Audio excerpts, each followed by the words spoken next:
Previous class में आपने image और शेप में किस तरह से टेक्स्ट रैपिंग किया जाता है इस ऑप्शन के बारे में सीखा था। इस वीडियो क्लास में हम बात करने वाले हैं फ्रेम टूल के बारे में। पेज मेकर में 4 तरह के फ्रेम टूल अवेलेबल हैं जो कि आपको यहाँ पे नजर आते हैं। इन्हें फ्रेम टूल के नाम से पुकारा जाता है। अब आप सोच रहे होंगे कि हमने तो 4 बोला लेकिन दिख तो 3 ही रहा है। तो एक्चुअली में एक फ्री फ्रेम भी होता है जो पॉलीगन के द्वारा बनाया जाता है। तो जिस तरह से यहाँ आपको शेप नजर आ रहे हैं जस्ट वैसे ही आपको फ्रेम भी नजर आते हैं, लेकिन दोनों का काम अलग है। फ्रेम का मतलब होता है किसी चीज को अपने अंदर रखना, उसी को हम लोग फ्रेम के नाम से जानते हैं। जैसे कि फोटो फ्रेम हो गया, तो वही काम यहाँ पे फ्रेम भी करेगा। एग्जाम्पल के तौर पे जैसे मैं यहाँ पे ये इमेज प्लेस किया था, चलिए ऐसा करते हैं कि एक नया पेज इंसर्ट कर लेते हैं। नया पेज इंसर्ट करने के लिए नीचे या तो पेज टैब पे राइट क्लिक करके इंसर्ट करें या तो फिर लेआउट में जाएं और यहाँ से इंसर्ट कर लें। तो यहाँ मैंने 2 नए पेज इंसर्ट कर लिए। अब यहाँ पे हम राइट एंगल फ्रेम ले रहे हैं और इसे यहाँ के ड्रॉ कर ले रहे हैं। बेसिकली जब हमने इमेज प्लेस किया था तो उसके बॉर्डर पे हम काम नहीं कर पाए थे, लेकिन अगर हम फ्रेम टूल के द्वारा ये काम करें तो आसानी से किसी भी इमेज के बॉर्डर को भी हम लोग कस्टमाइज कर पाएंगे। तो मैं यहाँ पे अलग अलग फ्रेम बना लेता हूँ। जैसे एक मैंने बनाया, दूसरा एक और बना लेते हैं और तीसरा पॉलीगन फ्रेम भी बना लेता हूँ। ये 3 फ्रेम हमने बना लिए। अब पिक टूल पे मैंने क्लिक किया और पहला जो फ्रेम है राइट एंगल उस पे मैंने क्लिक किया। आप चाहे तो इसे कस्टमाइज भी कर सकते हैं, कॉर्नर वगैरह राउंड कर सकते हैं, बाकी चीजें भी बताऊंगा। सबसे पहले इसके अंदर इमेज को प्लेस करते हैं। तो इमेज को इसके अंदर प्लेस करने का तरीका यह है कि फ्रेम बनाने के बाद फ्रेम को सिलेक्ट करें। सिलेक्ट करने के बाद फाइल में जाएं, प्लेस में जाएं और उसके बाद जो भी इमेज आप इसके अंदर प्लेस करना चाहते हैं उसे सिलेक्ट करें, ओपन पे क्लिक करें। अगर कोई मैसेज आता है तो यस कर दीजिए, वो इसके अंदर प्लेस हो जाएगा। जब फ्रेम के अंदर इमेज प्लेस होता है तो यहाँ पे अलाइनमेंट सही नहीं होता, टॉप और लेफ्ट होता है, जिसकी वजह से तस्वीर आपको पूरी नहीं नजर आएगी। तो फ्रेम के ऑप्शन को कस्टमाइज करना होगा। तो फ्रेम ऑप्शन कस्टमाइज करने के लिए जिस फ्रेम पे आपने अभी इमेज को प्लेस किया उसे ही सिलेक्ट रखें और सिलेक्ट रखते हुए एलिमेंट्स में जाएं। एलिमेंट्स में आपको ऑप्शन मिलेगा फ्रेम और फ्रेम में आपको ऑप्शन मिलेगा फ्रेम ऑप्शन, जिसका शॉर्टकट होता है Ctrl+Alt+F। तो इस पे हम क्लिक कर देते हैं। अगर आप वहां नहीं जाना चाहते तो आप शॉर्टकट इस्तेमाल कर सकते हैं। जैसे आप क्लिक कीजिएगा तो फ्रेम ऑप्शन का डायलॉग बॉक्स खुल के आ जाएगा। अभी मैंने आपको बताया था कि इसका अलाइनमेंट जो है वो टॉप लेफ्ट है, इसी की वजह से हमें इमेज पूरा नजर नहीं आ रहा, क्योंकि इमेज तो बड़ा है और हमने जो फ्रेम बनाया है वो छोटा है। इसके वजह से टॉप लेफ्ट अलाइनमेंट में मुझे सिर्फ और सिर्फ इमेज का इतना ही भाग दिख रहा है। तो हम चाहते हैं कि हमारा फ्रेम जितना बड़ा है तस्वीर ऑटोमेटिक उतना ही बड़ा हो जाए। तो उसके लिए यहाँ पे आपको ऑप्शन मिल जाता है scale content to fit frame. अगर आप चाहते हैं कि जो फ्रेम है वो इमेज के आकार का बन जाए तो ये ऊपर वाला जो दूसरा ऑप्शन है size frame to fit frame, इसको ले सकते हैं। लेकिन ये हमारे लिए सही नहीं होगा क्योंकि हम लोग लेआउट पे काम कर रहे हैं और हमने फ्रेम जितना बड़ा बनाया है उतने ही में हमें तस्वीर रखना है। तो तीसरा ऑप्शन लेंगे scale content to fit frame, मतलब हमारा जो इमेज है वो हमारे फ्रेम के अनुसार हो जाए, जितना बड़ा फ्रेम हमने बनाया उसी में वो समा जाए। जैसे ही आप लेंगे scale content to fit frame तो वहां पे आपको एक और ऑप्शन मिलेगा मेंटेन एस्पेक्ट रेशियो, मतलब लंबाई और चौड़ाई का अनुपात क्या बराबर रखेगा। अगर ऐसी तस्वीर आपके पास है जिसके लिए आपने फ्रेम उसी साइज का बनाया है जिस साइज का वो लिया है, मतलब रेशियो मेंटेन है, तो ये रखें। अदरवाइज इसे हटा दें, नहीं तो कहीं ना कहीं फ्रेम का जगह खाली रह जाएगा। तो हम मेंटेन एस्पेक्ट रेशियो को हटा देते हैं। जैसे ही मेंटेन एस्पेक्ट रेशियो को हटाते हैं तो देख सकते हैं अलाइनमेंट भी हट गया है, क्योंकि अब अलाइन हो ही नहीं सकता।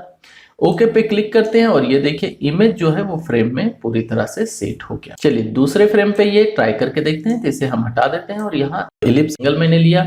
प्लेस करने के लिए Ctrl+D आप दबा सकते हैं कीबोर्ड से। Ctrl+D दबाते हैं, प्लेस का डायलॉग बॉक्स आ जाएगा। चलिए इमेज मैंने सिलेक्ट किया, ओपन पे क्लिक किया, यस पे क्लिक किया, ये आ गया। फ्रेम का जो शॉर्टकट है वो याद होगा Ctrl+Alt+F, ये दबाते ही फ्रेम ऑप्शन खुल के आ जाएगा। यहाँ पे स्केल कंटेंट टू फ्रेम और ये मेंटेन एस्पेक्ट रेशियो मैं हटा रहा हूँ, ओके पे क्लिक कर रहा हूँ। ये देखिए इसके अकॉर्डिंग हमारा तस्वीर जो है वो क्रॉप भी हो गया और फ्रेम के अंदर आ। तीसरा फ्रेम लेते हैं पॉलीगन का। मैंने यहाँ पे कंट्रोल डी दबाया, फिर इमेज मैंने लिया, ओपन पे क्लिक किया, इस पे क्लिक किया, कंट्रोल अल्ट एफ मैंने दबाया, scale content to fit frame, मैं शॉर्टकट के द्वारा आ रहा हूँ, आप मेन्यू से भी जा सकते हो, कोई प्रॉब्लम नहीं है, और ओके पे क्लिक कर दिया। अच्छा, अगर मेंटेन रेशियो को नहीं लिया जाए तो क्या होगा, चलिए दिखाता हूँ। यहाँ मैंने रेक्टेंगल वाले पे क्लिक किया, चले गए एलिमेंट्स में, फ्रेम ऑप्शन में, और यहाँ फ्रेम ऑप्शन में मैं ये रहने देता हूँ मेंटेन एस्पेक्ट रेशियो को और ओके करता हूँ। तो ये देखिए क्या हुआ, रेशियो जैसा था, मतलब ऊंचाई और चौड़ाई का जो अनुपात रहा है इस इमेज का ओरिजिनल, उसके अनुसार इसने यहाँ जगह बनाया। इससे क्या हुआ, हमारा जो फ्रेम बना हुआ था उसमें जगह खाली हो गया, इसलिए मैंने इसे हटा दिया था। तो जैसी जरूरत जब पड़े उस तरह से सेटिंग कर ले। अभी मेंटेन को हटा रहा हूँ, ओके पे क्लिक कर रहा हूँ। तो ये हमारे फ्रेम पे इमेज जो है वो प्लेस हो गए। अब जिस तरह से आपने शेप को कस्टमाइज किया था, जैसे इसका कॉर्नर राउंड किया था, इसमें बहुत सारे कोण लिए थे, उसे इंसर्ट किया था, वो सब भी आप इसमें अप्लाई कर सकते हैं।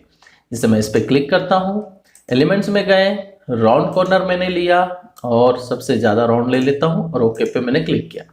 और ये देखिए ये इमेज जो है, बाहर में क्लिक करता हूँ, ये क्रॉप हो गया है। और ये क्यों क्रॉप हुआ, क्योंकि ये फ्रेम के अंदर है और मैंने अभी फ्रेम को कस्टमाइज किया, उसे राउंड किया, तो इसलिए ये राउंड दिखा रहा है।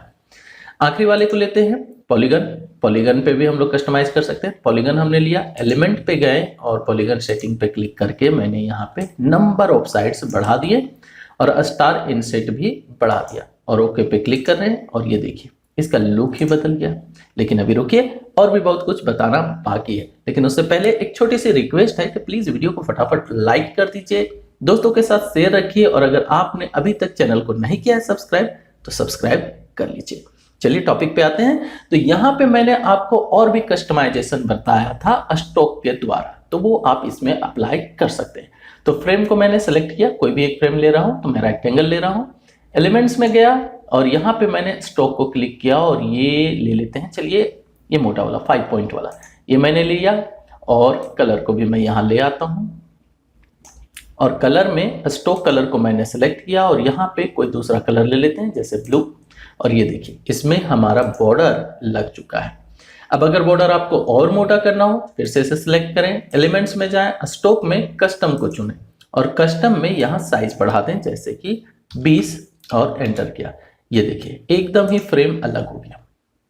आप देख सकते हैं कि इस पे जो बॉर्डर लगा हुआ है, जो स्ट्रोक है इस फ्रेम में एकदम लग गया है अलग ही लुक के साथ। तो इसी तरह से बाकी में भी अप्लाई कर सकते हैं, जैसे इसमें मुझे कुछ अप्लाई करना हो या इसमें, तो इसमें भी स्ट्रोक लगाया जा सकता है। तो डिफरेंट टाइप का स्ट्रोक, जैसे चलिए इसमें डॉटेड वाला लगा देता हूँ, कलर चेंज कर देते हैं और ये देखिए इसका लुक ही बदल गया। थोड़ा सा बढ़ा देते हैं साइज को, तो चले गए कस्टम में, कितना लिया हुआ है 6, चलिए 10 कर देते हैं, एंटर किया और ये देखिए एकदम चेंज हो गया। तो आप फ्रेम टूल का इस्तेमाल अपने इमेज को प्लेस करने के लिए कर सकते हैं और उसके चारों तरफ स्ट्रोक के द्वारा एक अच्छा सा आउटलाइन भी तैयार कर सकते हैं। लेकिन फ्रेम टूल यहीं खत्म नहीं होता, इसमें और भी चीजें होती हैं। इसमें आप टेक्स्ट को भी होल्ड कर सकते हैं।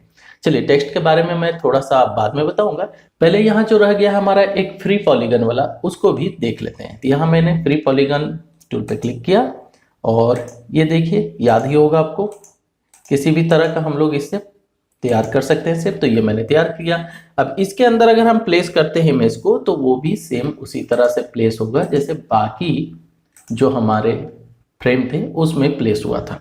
चलिए फिर से कंट्रोल अल्ट एफ दबाते हैं तो फ्रेम ऑप्शन आ जाएगा और इसमें स्केल हमने ले लिया और मेंटेन एस्पेक्ट रेशियो को हटा के ओके किया और ये देखिए काफी अच्छे तरीके से ये आ चुका है। तो चारों तरह के फ्रेम आपने देख लिया, रेक्टेंगल फ्रेम कैसे काम करता है, आपका सर्कल कैसे काम करता है यानी एलिप्स, और पॉलीगन में आपने दूसरा पॉलीगन भी यानी फ्री पॉलीगन भी देख लिया कि वो कैसे काम करता है। तो ये तो हुई इमेज की बात। अगर टेक्स्ट हो तो क्या होगा, चलिए वो भी बताता हूँ। सबसे पहले मैं इन्हें सेलेक्ट कर रहा हूँ, डिलीट दबा दे रहा हूँ जिससे ये मिट जाए। यहाँ पे मैं एक फ्रेम तैयार करता हूँ, या तो मान लीजिए गोल वाला फ्रेम और ये पॉलीगन वाला फ्रेम। अब अगर हम इसमें टेक्स्ट प्लेस करेंगे तो क्या होगा, तो मैं टेक्स्ट टूल ले रहा हूं और जा रहा हूं पेज नंबर 2 में। यहाँ मैंने काफी कुछ लिख रखा था तो यहाँ से कॉपी कर लेते हैं। ये मैंने सेलेक्ट किया, राइट क्लिक किया, कॉपी किया आप लिख सकते हैं डायरेक्टली। मैं लिखने से बच रहा हूँ क्योंकि उसमें ज़्यादा समय लगेगा, तो इसलिए मैंने टेक्स्ट को कॉपी कर लिया और यहाँ आके मैंने राइट क्लिक किया और पेस्ट कर दिया। जैसे मैंने इसमें टेक्स्ट पेस्ट किया तो आप देख सकते हैं कि इसके अंदर का जो ये डायगोनल लाइन नजर आ रहा था ब्लू वाला, वो हट गया। ये पहचान भी है कि ये शेप नहीं है, ये फ्रेम है। और फ्रेम का मतलब होता है कि ये जो चीज भी अपने अंदर होल्ड करेगा उसे हम लोग इसके साथ ही मूव कर सकते हैं। ये देखिए, ये इसके साथ ही मूव होगा। इसी तरह अगर मैं यहाँ पे जो एलिप्स है इसके अंदर अगर पेस्ट कर दूं टेक्स्ट को, तो ये देखिए ये अपने से बाहर कभी टेक्स्ट को जाने ही नहीं देगा। तो कुछ ऐसा अगर आपको लगाना हो अपने पब्लिकेशन में तो आप फ्रेम का इस्तेमाल कर सकते हैं। फ्रेम के द्वारा आप टेक्स्ट और इमेज को एक दायरे में बांध सकते हैं, उससे बाहर वो नहीं जाएगा। तो इस क्लास में यहीं तक। उम्मीद करता हूं ये वीडियो भी आपके लिए काफी यूजफुल साबित होगा। तो प्लीज वीडियो को लाइक जरूर कीजिएगा, दोस्तों के साथ वीडियो को शेयर कर दीजिए ताकि वो भी लाभ उठा सके। और अगर आपने अभी तक चैनल को सब्सक्राइब नहीं किया है तो कर लीजिए। मिलते हैं नेक्स्ट वीडियो में। Bye, thank you.